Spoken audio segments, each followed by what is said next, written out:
കണ്ണാ ചാടല്ലേ. നീ എന്തോടാ അവന് മെസ്സേജ് ഇട്ടത്? ഭൂമിക്ക് വിടാന്ന്. നോട്ടിഫിക്കേഷൻ കണ്ടപ്പോ ഞാൻ വിചാരിച്ച എന്റെ അമ്മാവല്ലായിരിക്കുന്നു. നോക്കിയപ്പോഴല്ലേ യവൻ. ഞാൻ ഈ ഭൂമിന്ന് പോവുക. ഏത് ഗ്രഹത്തിലോട്ട്? ഏതേലൊക്കെ ഗ്രഹത്തിലോട്ട്. കണ്ണാ പ്രശ്നം പറ, നമുക്ക് സംസാരിക്കാം. അച്ഛൻ പോടാന്ന് പറഞ്ഞു. ഓടാന്ന് പറയാനുള്ള അധികാരം ഒരു അച്ഛനില്ലേ? അങ്ങനെയാണ് എന്റെ അച്ഛൻ ഇച്ചിരി അധികാരം കൂടുതലാ. നീ ഇവന്റെ അച്ഛൻ ഇവനെ വിളിക്കുന്ന കേട്ടിട്ടുണ്ടോ? ആ സമയത്ത് എനിക്ക് തന്നെ തോന്നിപ്പോ ഞാൻ തന്തയില്ലാത്തവനാന്ന്. അവസ്ഥ നോക്കണേ. അതെനിക്കും തോന്നാറുണ്ട്. എന്നോട് വീട്ടിൽ നിന്ന് ഇറങ്ങി പോകാൻ പറഞ്ഞടാ. അതിനു വേണ്ടി നീ എന്താ ചെയ്തേ? കാണിച്ചു തരാം. കുഞ്ഞെന്നോടാ?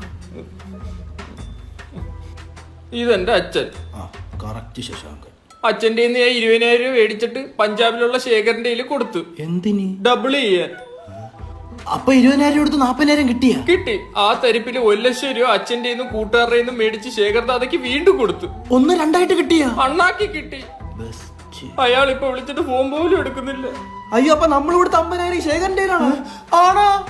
അത് നിങ്ങൾ ചോദിച്ചാൽ ഞാൻ ഇപ്പൊ ചാവും. അയ്യോ, ഒന്ന് പറഞ്ഞ് 2 ഈ ഫ്രൂട്ടി എടുത്തോണ്ട് കായലിൽ ചാടാൻ പോകുന്നതിന് ഞങ്ങളത് മറന്ന്. ആര് മറന്ന്? കുറച്ച് കഴിഞ്ഞ് ഓർക്കാം. നീ ടെൻഷൻ ആവാതെ, പൈസ ശേഖരട്ടന്റെ ഉണ്ടല്ലോ. പിന്നെ മുണ്ടക്കൽ ശേഖരന്റെ ഇരിക്കുന്ന പോടാ ഇറങ്ങി. അല്ലീ ശേഖര എവിടെയുള്ളതെന്ന് പറഞ്ഞ്? പഞ്ചാബില്. നീ ഒരു അടയാളം പറ, നമുക്ക് കണ്ടുപിടിക്കാം. നല്ല താടിയും തലേ ടാറപ്പ ഉണ്ടെന്ന് തോന്നുന്നു. തോന്നുന്നെന്നാ? അല്ല, പഞ്ചാബി ആണല്ലോ. നല്ല ഫ്രഷ് അടയാളം പഞ്ചാബിയുള്ള ചെല്ലിപ്പ കണ്ടുപിടിക്കാം. നീ സമ്മാനപ്പെടും. നമുക്ക് ആ പൈസ വേണ്ട. മരിക്കല്ലേ? ഇതെന്തോ മുങ്ങിച്ചാമ്പോ പൂച്ചാനാ? ഒന്ന് സമ്മാനപ്പെടുത്തടാ. ഞാൻ അച്ഛനെ വിളിച്ചൊന്ന് സമ്മാനപ്പെടുത്തിട്ട് 50,000 പോയി. ഞാൻ കൂടെ ചാണ്ടി വരും. നീ എന്തെങ്കിലും അറിയാവുന്ന? നീ എങ്ങനെടാ മുങ്ങിച്ചാടി സൂയിസൈഡ് ചെയ്യുന്നത്? അതിന് ആര് ചാടിച്ചാവാൻ പോയി? ഫ്രൂട്ടിയിലെല്ലാം 1-ാം തരം എലിവശം അടിച്ചു വെച്ചേക്കുന്നത്. ഓ, ഫ്രൂട്ടിസൈഡ് ആയിരുന്നു. സുജിയേ, കാശാണോ പ്രധാനം? ഒരു കൂട്ടുകാരന്റെ ജീവിതമല്ലേ? ആ, വിളിക്കാം.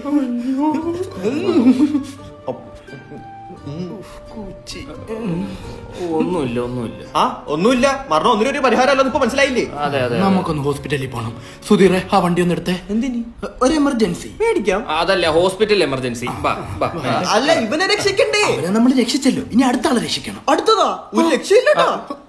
ഡേറ്റ് കഴിഞ്ഞ് ഞാൻ തോന്നുന്നു. കണ്ണ പരിഹാരം ഒന്നിനൊരു ആത്മഹത്യ ഇല്ല കേട്ടോ. അതെ അതെ, സത്യമാണ്. വണ്ടി അത് കാണും. ജീവിതമുള്ളേ കണ്ണ. ഒറ്റ എടുപ്പ് എടുത്തോടാ. അത് ചെലി പോലും ഇത്ര പെട്ടെന്ന് ചാവൂല. ഡബിൾ ഇൻഡിക്കേറ്റർ എന്തിനാ? ഒന്നുമില്ല, അവനെ അടുത്തും വലുത്ത് പറഞ്ഞൂടാ.